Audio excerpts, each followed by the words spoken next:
Police का parliament lodges में शहबाज गिल के कमरे पर छापा, असला और सैटेलाइट फोन बरामद। रिपोर्ट के मुताबिक एसएसपी के सरबराही में पुलिस की भारी नफरी पार्लियामेंट लॉजिस पहुंची। इस मौके पर उनके हमरा शहबाज गिल भी मौजूद थे।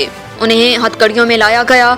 शहबाज गिल पार्लियामेंट लॉजिस में कमरा नंबर F206 में रिहाइश पजीर थे। शहबाज गिल की निशानदही पर पुलिस उनके कमरे में गई और वहां की तलाशी ली। इस दौरान वहां से मुतअद्दिद चीजें बरामद हुई।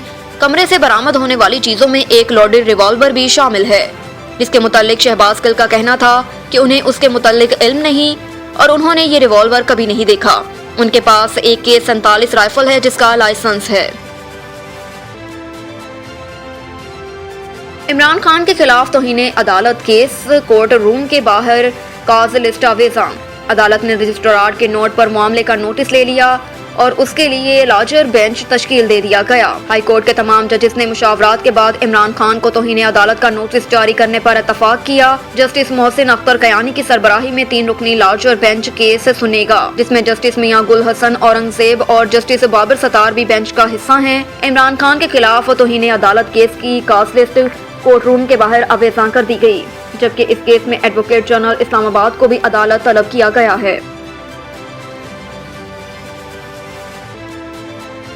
गिल पर तशद्दुद से मुतल्लिक इस्लामाबाद हाई कोर्ट के फैसले पर फवाद चौधरी की ट्वीट। इस्लामाबाद हाई कोर्ट के कायम मकाम चीफ जस्टिस आमिर फारूक ने महफूज फैसला सुना दिया। हाई कोर्ट ने शहबाज गिल पर तशद्दुद के मामले पर वफाकी हुकूमत और सेक्रेटरी दाखिला को इंक्वायरी ऑफिसर मुकर्रर करने का हुक्म दिया। अदालत ने हाई कोर्ट के किसी रिटायर्ड जज को इंक्वायरी ऑफिसर मुकर्रर करने का हुक्म दिया। फैसले में कहा गया कि शहबाज गिल के जिस्मानी रिमांड के दौरान SSP रैंक का ऑफिसर सुपरवाइजर करे।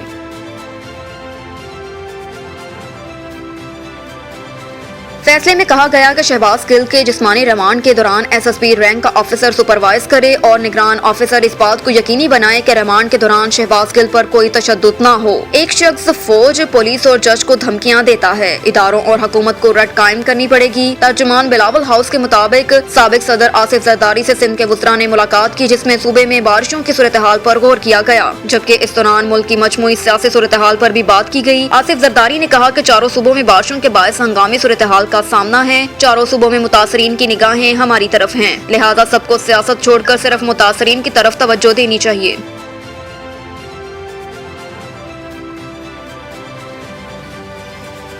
वज़ीर आज़म शहबाज शरीफ ने सलाह मुतासरीन के लिए इमदाद की अपील कर दी। वज़ीर आज़म ने कहा कि मुल्क में बारिशों का 30 साल का रिकॉर्ड टूटा है। बलोचिस्तान और सिंध में तबाही बर्बादी से कयामत सगरा का मंजर है और बहुत बड़ी तादाद में लोग बेघर हैं, जबकि बारिशों और सैलाब से माल मवेशी, फसलों, बागात और अमलाक को नुकसान पहुँचा। उन्होंने कहा कि मजमूई तौर पर 37.2 अरब रुपए सैलाब ज़दगान के लिए दिए जा रहे हैं। रेस्क्यू के लिए फौरी तौर पर NDMA को 5 अरब रुपए जारी कर दिए, जबकि हर जाम हक अफराद के खानदान को 10 लाख रुपए दिए जाएंगे, जिसमें जख्मियों, घरों के गिरने और दीगर नुकसानात पर ज़र तलाफी शामिल है।